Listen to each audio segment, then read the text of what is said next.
तो क्या guys, Boruto ने जो है एक्चुअली नारुतो को सरपास किया है या नहीं? क्योंकि जब से जो बोरुटो की न्यू मांगा बोरुटो 2 ब्लू वर्टेक्स आई है, तब से जो है यहाँ पे नारुतो और बोरुटो फैंस के बीच में जो एक बड़ी सी जंग छिड़ गई कि आखिर जो सबसे ज्यादा पावरफुल कौन है, नारुतो या फिर बोरुटो। और हाँ, यहाँ पे मैंने बोरुटो फैंस भी इसलिए कहा क्योंकि देखो, बोरुटो को पहले जो है कोई भी पसंद नहीं करता था, लेकिन जब से जो बोरुटो 2 ब्लू वर्टेक्स की मांगा आई है, तब से जो है यहाँ पे एक अलग ही फैंडम क्रिएट हो गई है बोरुटो, जो की ये कहती है कि बोरुटो जो नारुतो से भी कहीं ज्यादा पावरफुल हो चुका है। लिटरली अब जो है बोरुटो सबसे स्ट्रॉन्गेस्ट निंजा बन चुका है, जिससे जो है प्रीवियसली सारे जो नारुतो कैरेक्टर्स उन सभी को सरपास कर लिया है। लेकिन क्या बोरुटो ने एक्चुअली में सभी लोगों को सरपास किया है, या फिर अभी भी जो है बोरुटो सबसे ज्यादा स्ट्रॉन्गेस्ट कैरेक्टर है या नहीं नारुतो का? आओ इस वीडियो के अंदर में हम पता करने वाले हैं इस चीज के बारे में, जहां पे मैं तुम्हें ये बताऊं कि आखिर जो है क्या सही में जो है बोरुटो ने नारुतो को सरपास किया है या नहीं, या फिर जो है यहाँ पे सिर्फ जो है इन कैरेक्टर्स को सिर्फ हाइप किया जा रहा है। क्योंकि अगर तुमने जो है बोरुटो 2 ब्लू वर्टेक्स का रिसर्च चैप्टर यानी कि चैप्टर 22 को यहाँ पे स्पॉयलर्स देखे होंगे, या फिर उसके चैप्टर को पढ़ा भी होगा, तुम्हें कहीं ना कहीं तो ये रियलाइज जरूर हो गया होगा कि बोरुटो के जितने कैरेक्टर्स का अभी तक यहाँ पे जो ऑरा बनाया जा रहा था, यहाँ पर जितनी यहाँ पे उसकी ऑरा फार्मिंग की जा रही थी और जितना भी हाइप उसे किया गया था, लिटरली एक चैप्टर के अंदर में जो जूरा ने यहाँ पे सब चीजें यहाँ पे पानी पानी कर दिया यहाँ पे, और बोरुटो के यहाँ पे इस तरीके से देखकर जो है उसका सारा ऑरा जो यहाँ पे खत्म हो गया। इसीलिए गाइस कहा जाता है कि लिटरली लेगेसी बनाई नहीं जाती, लेगेसी बनती है। क्योंकि भले ही बोरुटो और उसके बाकी सारे कैरेक्टर्स भले कितना ज्यादा तुम पावरफुल क्यों ना कर दो, कभी भी जो है नारुतो के ओरिजिनल कैरेक्टर्स का जो यहाँ पे लेगेसी या फिर उनका जो ऑरा है उनको कभी भी जो मैच नहीं कर पाएंगे। तुम्हें क्या लगता है इसके बारे में मुझे कमेंट्स में जरूर बताना। तो अब हम वीडियो शुरू करते हैं बिना किसी बकचोदी के। यार ये देखते क्या सही में जब बोरुटो ने एक्चुअली नारुतो को सरपास किया है या नहीं, और अगर उसने सरपास किया तो किन किन चीजों में किया है। तो सबसे पहले हम देखने वाले हैं कि बोरुटो के आखिर अचीवमेंट्स क्या क्या है, जिसकी मदद से जो उसे ये कहा जा रहा है कि वो नारुतो से भी ज्यादा स्ट्रॉन्ग है। तो उसकी कुछ अचीवमेंट्स में से मैं तुम्हें सबसे पहले गिना लेता हूँ। सबसे पहला की जो है उसके पास में कारमा है, जिसकी वजह से उसने जो है मोमोशिकी के एक्सपीरियंस और बैटल एक्सपीरियंस को जो यहाँ पे गेन किया है। और इसी की वजह से जो है तुम्हें याद ही होगा बोरुटो एनिमे के अंदर में जब मोमोशिकी अवेक हुआ, तब जो है नारुतो जो है यहाँ पे स्ट्रगल कर रहा होता है यहाँ पे मोमोशिकी से लड़ने के लिए। तो इसीलिए लोगों को लगने लगा है कि यहाँ पे जब बोरुटो के पास में कारमा का एक्सेस है, उसकी वजह से जो है यहाँ पे नारुतो से जो है बोरुटो ज्यादा स्ट्रॉन्ग है। इसके साथ साथ में तुम्हें याद ही होगा कि बोरुटो के पास में जोगानाई भी है, जो कि लिटरली सबसे स्ट्रॉन्गेस्ट दो जुत्सु, और उसे जो है यहाँ पे कहा जाता है कि वो जो है गॉड ऑफ ओसुकी की जो आइज है, जो कि बोरुटो के पास में है। इसके अलावा भी कुछ और चीजें हैं जिसकी मदद से जो है यहाँ पे ये बताया जाता है कि बोरुटो ने जो नारुतो को सरपास किया है, जिसमें सबसे पहली चीज आती है फ्लाइंग राइजिन, जिसे जो है यहाँ पे बोरुटो ने यहाँ पे खुद से यहाँ पे डेवलप किया है, और वो मिनाटो की टेक्निक से जो थोड़ी सी अलग है। इसे मैंने जो एक वीडियो के अंदर में एक्सप्लेन किया, तो उसका लिंक तुम्हें डिस्क्रिप्शन के अंदर मिल जाएगा। साथ ही जब जो है टाइम स्किप हुआ था, तब उसके बाद जो है यहाँ पे बोरुटो ने जो है यहाँ पे लिटरली कोड को जो है वन शॉट कर दिया था यहाँ पे अपने राशिंगन उज़ुहिको की मदद से। और हाँ, बोरुटो के पास में जो उज़ुहिको है वो एक ऐसी टेक्निक है जो कि लिटरली अर्थ का चक्रा यूज करती है। इसी वजह से ये जो एक सेंजुत्सु कैटेगरी में भी आ जाता है, जो कि बिना किसी हैंड साइन के जो है बहुत इजीली जो एक्टिवेट किया जा सकता है। और इसके साथ ही जो है यहाँ पे बोरुटो ने जो आगे जाकर यहाँ पे कवाकी को भी जो है यहाँ पे हैंडल किया था, जिसके पास लिटरली जो है यहाँ पे इसकी की पावर थी, और उसने जो इसकी रॉड को भी जो है डॉज करके बताया था। इसकी वजह से जो है लोग ये कह रहे हैं कि लिटरली जो है बोरुटो यहाँ पे इसिकी से भी ज्यादा स्ट्रॉन्ग हो चुका है। क्योंकि देखो, जहाँ पे तुम्हें याद हो कि इसिकी से लड़ते समय नारुतो जो है उसके रॉड्स को डॉज करने में जो स्ट्रगल कर रहा होता है, और लिटरली जो उसे बायरन मोड निकालना पड़ता है ताकि वो जो है इसिकी के अटैक्स को डॉज कर सके। लेकिन यहाँ पे बोरुटो जो उस चीज को बिना किसी दिक्कत के इजीली कर लेता है, और इसी वजह से जो है यहाँ पे उसे जो है पावरफुल बताया जा रहा है। और साथ ही बात करें बोरुटो की इंटेलिजेंस, तो लिटरली उससे जो है इंटेलिजेंस के मामले में जो है यहाँ पे मिनाटो को टक्कर दे के रखी हुई है, और वो जो है नारुतो को एक्चुअली में जो है इस कैटेगरी में सरपास करता है। लेकिन जो इसके साथ जो बाकी सारी चीजें उसका मैं एक्सप्लेन करने वाला हूँ कि आखिर क्यों जो है यहाँ पे बोरुटो जो है इन चीजों में अभी भी जो नारुतो से आगे नहीं है, या फिर बोरुटो के साथ में ऐसा क्या हुआ है कि वो जो अभी भी जो है कमजोर है लिटरली, और नारुतो ऐसा क्या कर सकता है कि वो जो है अपने उस चीज को कैचअप कर सके। तो सबसे पहले बात करते हैं यहाँ पे कारमा की, यहाँ पे जो कि बोरुटो के पास में है। और लिटरली तुम्हें याद होगा कि जब नारुतो जो है मोमोशिकी अवेक होने पर यहाँ पे स्ट्रगल कर रहा होता है, तो देखो मुझे नहीं लगता कि यहाँ पे जो है लिटरली नारुतो को यहाँ पे स्ट्रगल करने की जरूरत थी। वहाँ पे सिर्फ उसे प्लॉट की वजह से जो ये दिखाया गया था वो हेल्पलेस हो चुका। क्योंकि तुम्हें याद ही हो कि जब बोरुटो ने जब पहली बार अपना कारमा एक्टिवेट करके नारुतो के साथ बैटल की थी, तब जब नारुतो ने उसे फुल अटैक जो है अपने में हैंडल किया था, जो कि बेस फॉर्म के अंदर में जो है नारुतो झेल जाता है इजीली। कहीं ना कहीं जो है देखा जाए तो बोरुटो जो है यहाँ पे उतना ज्यादा पावरफुल नहीं है कारमा फॉर्म के अंदर में, और नारुतो जो उसे आराम से हैंडल कर सकता है। लेकिन उसे प्लॉट की वजह से जो वहाँ पे दिखाया गया ऐसा कि वो जो है वीक है। कारमा की वजह से जितनी पावर लेवल का एक्सेस है बोरुटो कर पा रहा है, उसे कहीं ज्यादा पावरफुल जो है नारुतो यहाँ पे सेज मोड के अंदर में होता है। और खास करके अगर तुम अडल्ट नारुतो की बात करो तो वो कहीं ना कहीं जो उसे ज्यादा पावरफुल है। और रही बात नारुतो की, जो कि यहाँ पे कोड के सामने स्ट्रगल कर रहा होता है, तो तुम्हें याद हो कि जब बोरुटो के अंदर पहली बार कोड को दिखाया गया तब उसके पास में जो लिमिटर बिल्कुल भी नहीं था, और उस समय वहाँ पे नारुतो को स्ट्रगल करते हुए दिखाया गया। लेकिन तुम्हें याद हो कि जब टाइम स्किप के अंदर में जब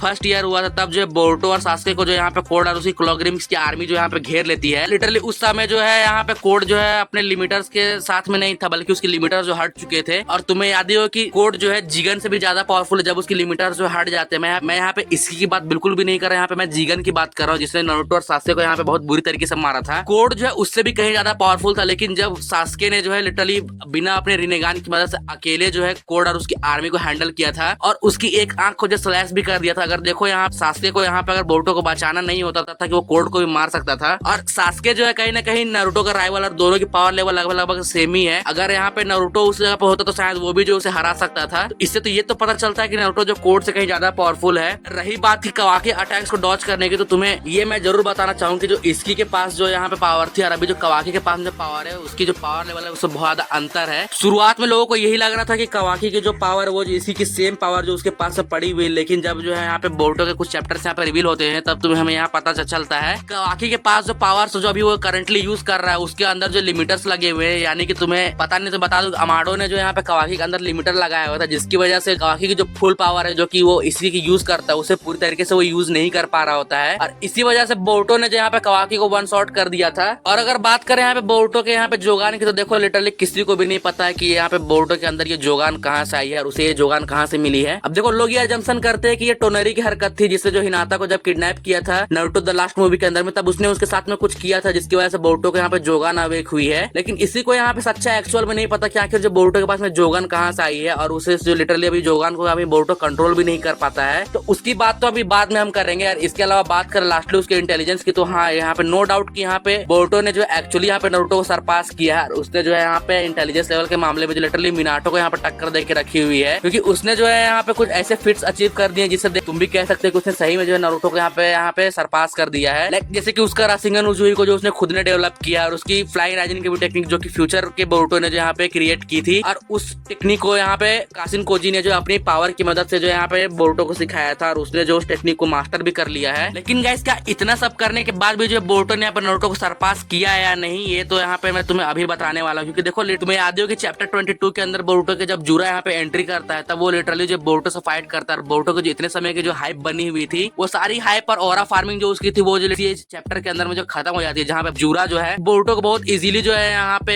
हरा देता है और मार भी सकता था, लेकिन हमें जो है पैनल के अंदर में दिखाया नहीं गया है। और अगर तुमने अभी तक जूरा की करंट लेवल की पावर को अगर यहाँ पे तुमने ऑब्जर्व किया तो तुम्हें ये पता जरूर हो कि जूरा जो कहीं भी जो कागुया से ज्यादा पावरफुल नहीं, क्योंकि देखो जूरा जो लिटरली 10 टेल्स है, कागुया के पास में जो 10 टेल्स की पावर थी, और कहीं ना कहीं कागुया जो है जूरा से बहुत बड़ा थ्रेट थी जिसे नारुतो ने जो है बाकी सारे लोगों के साथ मिलकर हैंडल किया है। और नारुतो के पास में कहीं ना कहीं बोरुतो से बहुत ज्यादा एक्सपीरियंस इन तरह के थ्रेट्स को हैंडल करने का, क्योंकि नारुतो ने जो टोनेरी से फाइट करी है, यहाँ पे कागुया से भी फाइट करी है, इसके अलावा उसने जो मोमोसकी और इसकी से भी फाइट करी और उन लोगों को जो हैंडल किया है, क्योंकि कहीं ना कहीं जूरा से बहुत ज्यादा बड़ा थ्रेट थे। अब देखो जूरा के पास में हमें अभी तक कोई स्पेशल एबिलिटीज जो दिखाई नहीं गई है, भले जो वो अपनी आंखों की मदद से जो यहाँ पे बीजू बॉम्ब्स मार सकता है वो अलग बात है, लेकिन उसकी कोई भी ऐसी स्पेशल एबिलिटी अभी तक हमें ऐसी नहीं दिखाई गई जिससे हमें ये पता चले कि वो जो पुराने विलन से जो बहुत ज्यादा पावरफुल हो। तो इससे देखकर तो ये कहा जा सकता है कि बोरुतो अगर जो है जूरा के सामने स्ट्रगल कर रहा है तो वो जो बाकी लोगों को कैसे ही हराएगा यहाँ पे, क्योंकि भले ही यहाँ पे बोरुतो ने जो यहाँ पे नारुतो कुछ चीजों के अंदर में सरपास कर लिया, लेकिन अभी भी जो यहाँ पे देखा जाए तो यहाँ पे अभी भी नारुतो जो है बोरुतो से कहीं ज्यादा पावरफुल है। उसकी स्ट्रेंथ, स्टेमिना, स्पीड और ड्यूरेबिलिटी की बात की जाए तो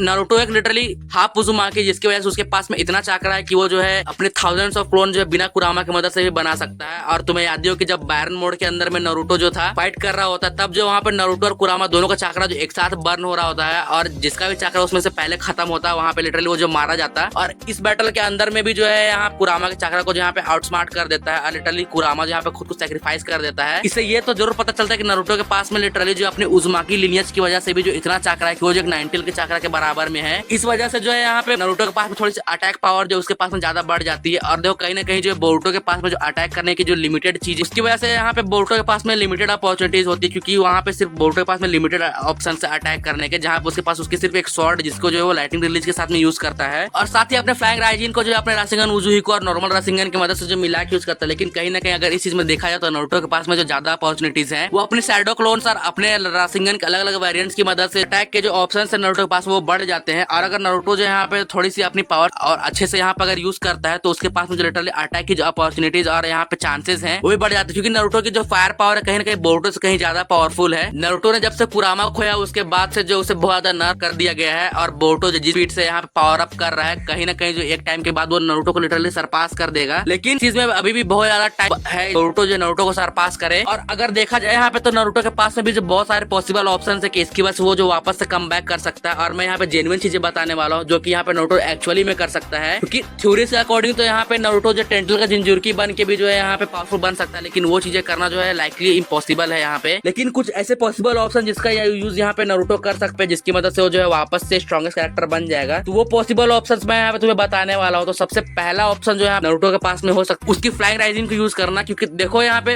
अगर बोरुतो जो है फ्लाइंग राइजिंग को यूज कर सकता है तो इसका मतलब ये है कि नारुतो भी जो यूज कर ही सकता है। लेकिन नारुतो को देखो आज तक कभी भी उसकी जरूरत नहीं पड़ी, क्योंकि फ्लाइंग राइजिंग की मदद से जो है मिनाटो जिस स्पीड को कैच कर पा रहा था उस स्पीड को जो यहाँ पे नारुतो ने जो अपने कुरामा मोड की वजह से जो है आराम से अचीव कर लिया था। और अगर यहाँ पे अब जब कुरामा नहीं रहा है तब यहाँ पे नारुतो को जो है फ्लाइंग राइजिंग यूज करने की जरूरत पड़ सकती है। नारुतो चाहे तो इस फ्लाइंग राइजिंग को जो है बहुत ही क्रिएटिव वे में भी यूज कर सकता है। अगर वो जो है मिनाटो की टेक्निक को जो है अपने शैडो क्लोन के साथ यहाँ पे कंबाइन कर देता है, वो लिटरली जो है मिनाटो की तरह ही जो है किसी भी अटैक को जो यहाँ पे टेलीपोर्ट कर सकता है। और अगर नारुतो जो अपने शैडो क्लोन्स को इसके अंदर में ऐड कर देता है तो वो लिटरली जो है यहाँ पे किसी भी ओसुसुकी की तरह जो है किसी भी अटैक को ऑब्जॉर्व करके जो उस अटैक को जो उन्हीं पर जो रिडायरेक्ट कर सकता है। अब ये चीजें करना गाइस पॉसिबल तो है, लेकिन इसके लिए जो है नारुतो को यहाँ पे शैडो क्लोन्स के साथ में जो अपने फ्लाइंग राइजिन को यहाँ पे मर्ज करना पड़ेगा। इसके साथ ही में जो है यहाँ पे तुम्हें याद हो कि नारुतो ने यहाँ पे अर्थ स्टाइल जुत्सु भी जो एक बार यूज किया था बोरुतो के अंदर में। तो अगर क्या हो कि अगर नारुतो जो है जिराया की बहुत सारी टेक्निक्स जो कि एक्चुअली में जो बहुत ज्यादा पावरफुल और यूजफुल है उन सभी चीजों को यूज करना स्टार्ट कर दे, कहीं ना कहीं जो है नारुतो जिराया के स्टूडेंट है उसे भी वो टेक्निक्स पता होनी चाहिए। भले ही नारुतो ने जो उस चीजों को यूज नहीं किया, लेकिन अगर उन चीजों को अगर नारुतो यूज करता है तो वो जो है बैटल के अंदर में जो नारुतो को बहुत ज्यादा हेल्प करेंगी। अगर हम बात करें फाइनली तो यहाँ पे हम बात कर सकते हैं यहाँ पे उजुमाकी टेक्निक्स की, जो कि नारुतो यहाँ पे यूज कर सकता है। फिर कहीं ना कहीं उजुमाकी के पास में ऐसी सीलिंग टेक्निक्स है जिसका यूज जो है करके वो लिटरली जो है बहुत सारी चीजें यहाँ पे कर सकता है। जैसे कि तुम्हें याद होगा कि उजुमाकी कुछ टेक्निक जो है रीपर डेथ सील, इसकी मदद से यहाँ पे नाइनटेल को सील किया था। और इसके साथ ही यहाँ पे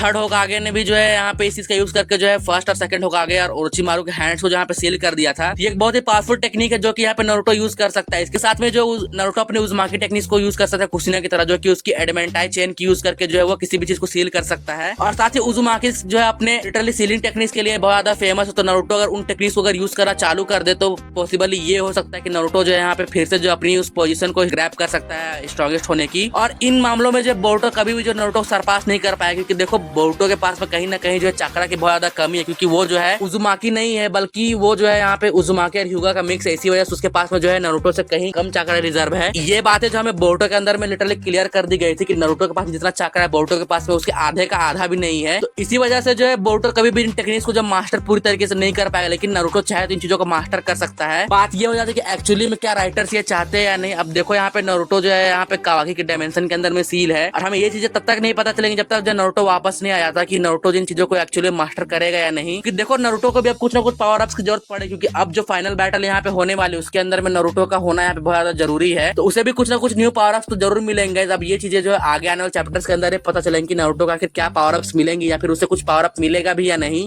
और अगर बोरुतो अगर इसी स्पीड से ग्रो करता रहा तो वो एक्चुअली में नारुतो को सरपास कर लेगा। लेकिन अगर बात की जाए प्रॉपर्ली तो अभी तक जो है नारुतो को यहाँ पे बोरुतो ने पूरी तरीके से सरपास नहीं किया है। तो तुम्हें क्या लगता है क्या सही में बोरुतो ने जो नारुतो एक्चुअली में यहाँ पे सरपास किया? इन सारी बातों को सुनने के बाद में मुझे इसके बारे में कमेंट्स के अंदर जरूर बताना। और अगर तुमने वीडियो यहाँ तक देखी तुम्हें वीडियो जरूर पसंद आएगी तो वीडियो को लाइक करके चैनल को सब्सक्राइब जरूर कर देना। और बाकी मैं तो मिलता है किसी ब्रांड न्यू वीडियो से, तो थैंक्स फॉर वॉचिंग।